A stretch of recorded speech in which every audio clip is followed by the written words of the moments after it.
My name is Mariam, and I always believed my childhood was normal. I grew up in a small house with my older sister Aisha. She was 5 years older than me, and since our parents passed away early, she became more than a sister. She became a mother, a friend, and sometimes the only voice guiding me through life. I trusted her more than anyone. When I was 10 years old, I remember fainting in the schoolyard. It happened very suddenly. One moment I was playing, and the next, everything faded into white. When I woke up, I saw Aisha sitting beside my bed. She was holding my hand so tightly her knuckles were white. She smiled at me, but her eyes were red. I asked her what happened, and she just said, "You were tired. It's nothing serious." Even at that age, I could tell she was hiding something. But I was young, and I believed her. Years passed, and small things kept happening. I would get tired faster than other kids. I would sometimes feel dizzy or short of breath. Whenever teachers suggested checkups, Aisha would politely decline. "It's just stress," she would say. "She's fine." I never questioned her.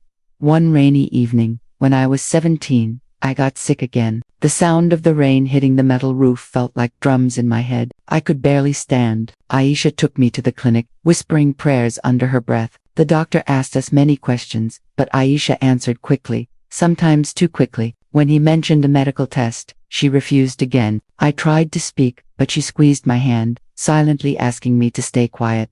When we got home, I asked her why she always refused tests. She looked at me, her face pale and tired. "Sometimes," she whispered, "the things we do not know cannot hurt us." I didn't understand that night. I heard her crying in the kitchen. The house felt cold, even though the stove was on. I walked back to my room, pretending I knew nothing. Over time, I learned to ignore the tiredness. I learned to pretend I was completely fine. I trusted her silence, but deep inside, there was a quiet question that refused to go away. Why was she so afraid of the truth? Looking back, I realize how tightly she held on to secrets. She believed she was protecting me. She carried a weight for both of us, and every day, it made her smaller and quieter.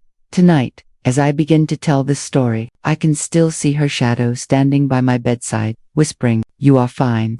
Maybe she was trying to convince herself to life lesson. Sometimes love chooses silence, believing it is safer than truth. But secrets have their own heartbeat, and one day, they always find a way to speak. Growing up with Aisha felt like living in a world built out of gentle walls. She never raised her voice. She never showed anger. But she controlled the silence around us like someone guarding a fragile secret. Our little house wasn't big, but it always felt safe. The smell of old wooden furniture, the soft ticking of the clock in the living room, and the slow hum of the ceiling fan were the sounds I grew up with. After the incident in the clinic, nothing was said about it again. Days went by as usual. I went to school, and Aisha worked long hours at a nearby textile shop. She came home tired, her shoulders slumped, her hands rough from sewing, but she always smiled for me. I used to wonder where she stored all her fears. One afternoon, I returned home earlier than usual. The sun was still warm on my back as I walked into the house. The moment I opened the door, I heard voices from the living room. I stood quietly, listening. It was Aisha on the phone. "Yes," she whispered, her tone nervous. She fainted again. "No, I refused the test. Please, do not say anything to her." There was a long pause. I could almost hear the beating of my own heart. When she finally hung up, I stepped inside. She turned and froze when she saw me. Her eyes widened before she forced a shaky smile. "You're home early," she said, trying to sound cheerful. I nodded, pretending I hadn't heard anything. She started cooking dinner, humming softly just to fill the silence, but her hands trembled as she chopped vegetables. Later that evening, I tried to talk to her. "Aisha, why do you always say I'm fine?" She stopped stirring the pot and sighed. For a moment, I thought she would tell me everything, but then she smiled, softly and sadly. "Because I want you to live without fear," she whispered. That night, I dreamt of running through a field, gasping for breath, my legs heavy like stone. When I woke, my chest hurt again. I sat by the window, watching the moonlight painting thin lines on the floor. Sometimes, silence can be louder than any scream. As I turned 18, these strange feelings became more common. My classmates laughed and danced freely, while I rested in corners, pretending I was just tired. But I felt something was wrong deep inside. Aisha watched me closely, her eyes following every breath I took. She cooked healthier meals. She made herbal teas. She told me to rest often. It was like she was fighting a quiet war that I could not see Dot, and the one thought that stayed with me was simple. If I was truly fine, why was she always afraid? Life lesson. Love sometimes tries to protect us by hiding the truth, but fear grows stronger in the dark. If you are enjoying this story, please like, share, and subscribe to my channel for more emotional family stories. Life continued, slowly, like pages turning in a quiet book. After school, I began helping Aisha around the house. She would smile when I folded laundry or washed dishes, as if those small tasks gave her hope. But sometimes, when she thought I wasn't looking, I caught her watching me carefully, her face soft with worry. One afternoon, while sweeping the garden path, I felt dizzy again. The world blurred, and I grabbed the fence to steady myself. My heart raced, beating in uneven waves. I closed my eyes and breathed deeply until the world stopped spinning. When I opened my eyes, Aisha was standing at the door, frozen, her hand on her mouth. "Come inside," she said quickly. Her voice trembled. She sat me down on the old sofa and placed a glass of water in my hands. I could feel her fingers brushing mine, shaking. "When did it start again?" she whispered.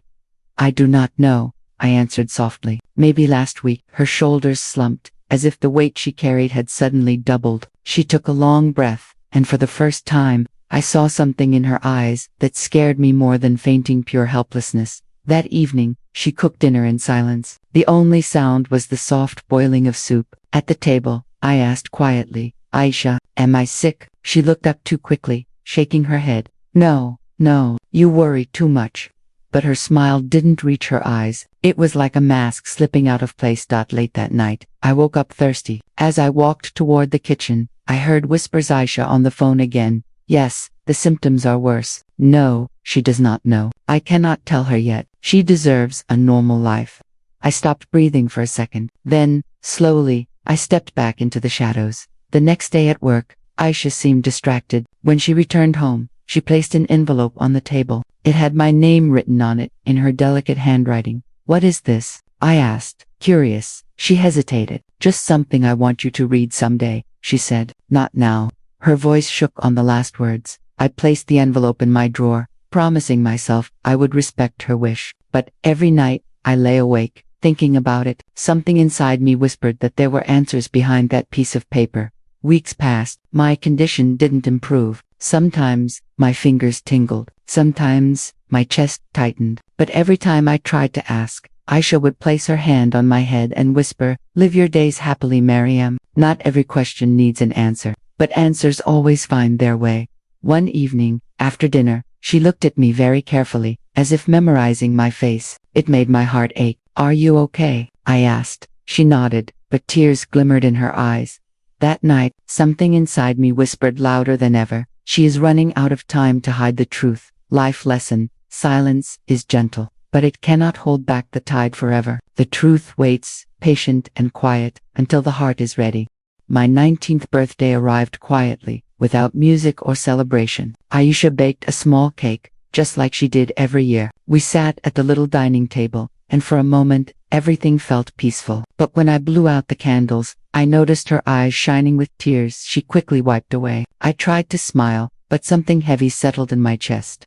The next morning, I woke up with a sharp pain running through my left arm. It felt tight and warm, and my heartbeat became loud in my ears. I tried to ignore it. I took slow breaths the way Aisha taught me, but the pain grew, crawling into my chest and back. I called her name, my voice thin and shaky. She rushed in, her face turning pale the second she saw me. Without a word, she helped me sit up, holding my shoulders steady. "Just breathe," she whispered, brushing my hair away from my face. Her hands trembled. We sat like that for a long time, until the pain slowly faded. When it did, she hugged me so tightly I could feel her heart racing against mine. "You must tell me if this happens again," she said. "Promise me." "I promise," I whispered, though confusion clouded my thoughts. It felt strange, like she already knew something. IDIDN, single quotes T. Later that day, she came home with a small box of medicine. No label, no instructions, just pills. She gave them to me every night with water. "These will help you rest," she said, but her eyes shifted away from mine. I trusted her, but a tiny crack formed in the wall between us. A week passed, and the episodes became more frequent. Sometimes, my fingers would go numb, and other times, my chest would feel tight. like a hand was squeezing it. Each time Aisha rushed to me, her face full of fear she couldn't hide anymore. One evening, I found her sitting alone at the dining table, staring at the envelope she had written for me months ago. When she saw me, she quickly put it away. I asked softly, "What is inside that letter?" Her lips parted, but no words came out. Instead, she stood and walked to the kitchen, busying herself with dishes that were already clean. The silence stretched between us, almost painful. Later that night, I overheard her whispering again on the phone. "She is getting worse. I cannot hide it anymore. But she is not strong enough to hear the truth. Not strong enough." Her words echoed inside me, louder than my heartbeat. I lay in bed, staring at the ceiling, as shadows danced on the walls. The fan hummed softly, but it did nothing to calm the storm in my chest. Why was she protecting me? And from what? One fear grew stronger than the pain itself. What if the truth was already in my blood? Life lesson. The harder we try to protect someone, the deeper the cracks become when truth knocks on the door. If you are enjoying this emotional series, please like, share, and subscribe to my channel for more heartfelt family stories. Weeks passed, and my body felt weaker each day. I tried to ignore it. I tried to live normally, but every step reminded me that something inside me was slowly changing. Aisha became quieter, walking around the house like someone carrying a fragile glass in her hands. Her eyes held a secret she couldn't put down. One quiet afternoon, while she was at work, the pain returned stronger than ever. My chest tightened, and I could barely breathe. I placed my hand over my heart as the room spun. I lay down on my bed, waiting for the world to steady itself. After several minutes, the pain softened, leaving me exhausted. As I sat up, my eyes fell on the drawer beside my bed. The envelope rested inside, my name written in her thin, careful handwriting. My fingers trembled as I reached for it. I held it for a long time, wondering if opening it would break the bond between us, but a voice inside me whispered that answers were needed. I unfolded the letter slowly. "My dear Mariam," it began, "if you are reading this, it means I could not protect you the way I hoped." My breath caught in my throat. "When you were a baby, you were diagnosed with a heart condition. Doctors said it may worsen with age. They wanted many tests, treatments, and surgeries, but we lost our parents that same year. I was only 14. I had no money, and no one would help us." Tears blurred the ink.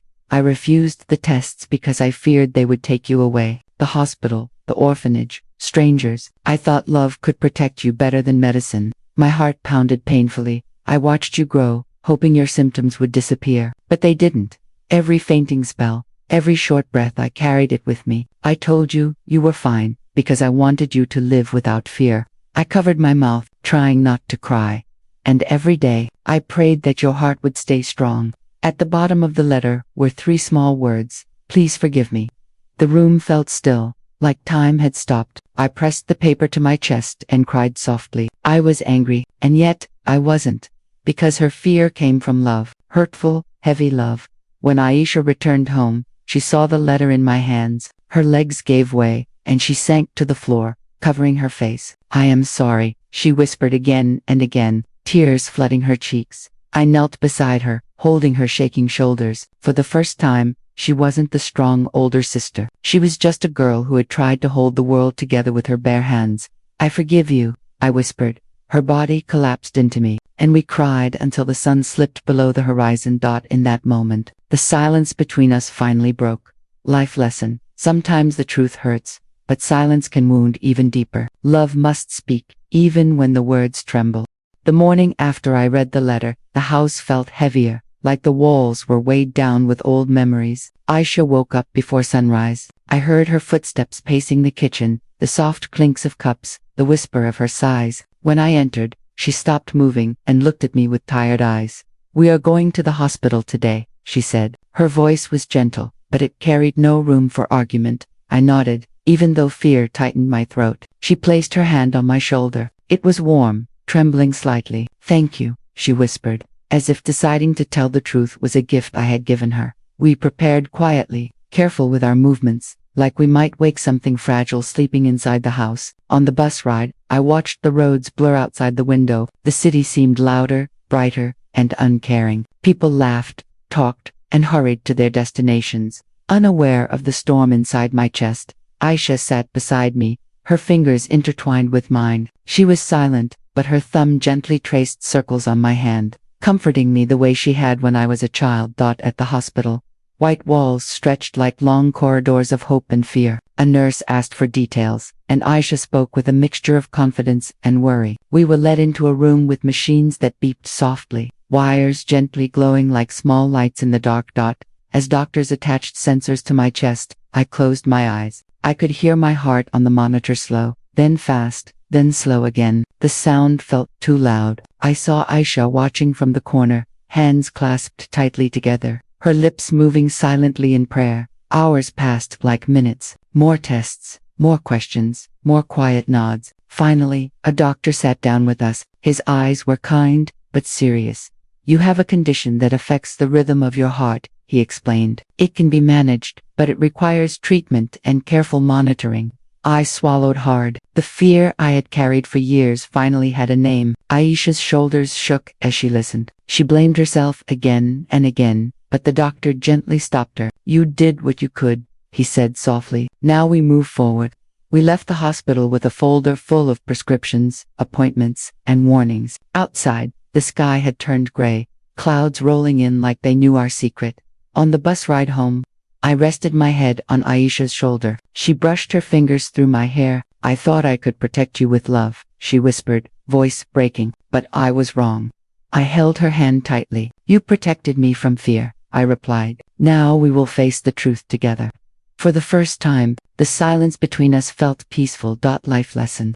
Love is not just shielding someone from penance, holding their hand when the truth finally arrives. If this story touched your heart, please like, share, and subscribe to my channel for more emotional family stories. The days after the hospital visit felt different. I woke each morning with a quiet awareness of my heartbeat, like listening closely to a drum that had always been playing in the background. Every flutter, every pause, every small change was noticed. Fear tried to settle inside me, but I refused to let it stay. I reminded myself of what the doctor said: managed, not defeated. Aisha became even more careful. She prepared meals with less salt, more vegetables, and warm soups that filled the house with comforting smells. She watched me walk, eat, and even breathe, as if each moment mattered. Sometimes I caught her staring at me with guilt, her eyes distant. I always smiled back, hoping she could see forgiveness in that small gesture. One evening, after dinner, we sat on the balcony. The air was cool, and the streetlights glowed softly. Children played in the distance, their laughter echoing like tiny bells. The world continued, untouched by our secret journey. "Aisha," I whispered, "you do not have to watch me every second." Her eyes widened. "I am sorry," she said. "It is hard to stop." "I know," I replied, "but I am learning." "Let me learn too." She nodded slowly, but her thumb gently brushed my hand again, a habit she could not break. The following week, we returned to the hospital for a treatment plan. This time, I answered the questions. I told the doctor about the dizziness, the pressure in my chest, the nights I could not sleep. Aisha sat quietly, letting me speak. Her silence was not control anymore, it was trust. We left the hospital with hope tucked into the prescription papers. It felt strange, holding something so fragile and yet so powerful. Each day, I walked a little in the garden, breathing deeply, watching leaves sway in the wind. My heart still raced sometimes, but I learned how to calm it. I learned how to breathe through the panic, how to find rhythm in chaos. I wrote short notes to myself, taping them beside my mirror. "You are strong, you are healing, you are learning." One afternoon, as I sat beneath the old tree in our yard, Aisha joined me. She looked tired, but peaceful. "I want to tell you something," she said softly. "All those years, I was scared, not only of losing you, but of watching you suffer." I rested my head against her shoulder. "We will suffer more if we walk apart," I whispered. "Let's walk together." She took a deep breath, as if releasing an old burden into the wind. As weeks turned into months, I felt strength returning, not perfectly, but honestly, and in that honesty, something beautiful grew between us. Not silence, not fear. Understanding. Some nights, we still sat together under the ceiling fan's slow spin, letting the hum fill the quiet space. But this time, the silence was not hiding anything. It was healing. Life lesson. Truth may shake the heart, but shared truth can build something stronger than fear. Months passed, and life settled into a gentle rhythm. My treatments continued, and I learned how to listen to my body instead of ignoring it. There were still days when I felt weak, when my heart stumbled like a tired step, but now, I wasn't afraid to speak up, and for the first time in years, Aisha slept without waking to check if I was breathing. One sunny afternoon, we decided to take a small trip to the park nearby. The air smelled of fresh grass, and birds hopped lazily across the ground. We sat on a bench beneath a tall tree, watching the world move slowly. I looked at Aisha, and the sunlight painted warm lines across her face. She had aged quietly, fine wrinkles at the corners of her eyes, strands of silver in her dark hair. She had given so much of herself to protect me, Aisha, I said gently. Do you ever regret not telling me sooner? She paused, her hands folded in her lap, fingers twisting nervously. Every day, she admitted, but I was afraid that knowing would steal your childhood. I thought if you did not know, you would not worry. I did not want you to live inside fear. I nodded slowly. I understand, I really do, but secrets have their own way of hurting. Quietly, she smiled sadly. I see that now. A group of children passed us, laughing loudly as they chased each other. Their joy filled the air. For a moment, we simply watched, our hearts lighter than usual. That evening, as we walked home, I noticed something different in her step. Her shoulders weren't hunched. Her breath didn't tremble. She walked beside me, not in front, not behind, just next to me. Equal, trusting. When we reached home, she handed me a small box. Open it, she whispered. Inside was a simple necklace, a tiny heart pendant. On the back, engraved in small letters, were 2 words, still beating. Tears gathered in my eyes. Why this? She smiled softly. Because as long as your heart beats, hope beats too. And this time, we face everything together. No more silence. We sat on the living room floor, surrounded by memories, old photos, letters, small things we once ignored. We talked for hours about fears, dreams, regrets. The house felt lighter than it ever had. Before bed, I stood by the window. The moon cast silver shadows across the floor. I placed my hand over my chest, feeling the steady rhythm beneath my palm. It wasn't perfect, but it was mine, and it was still strong. Aisha walked up behind me, resting her hand on my shoulder. You are stronger than you think, she whispered. I turned and hugged her. And you loved me more than I ever knew. In that embrace, forgiveness wasn't spoken. It was understood. Life lesson. Truth can be painful, but shared truth becomes healing. Love isn't hiding someone from fear, it's standing with them when fear finally arrives. Thank you for listening to this emotional family story. If it touched your heart, please like, share, and subscribe to my channel for more heartfelt narrations.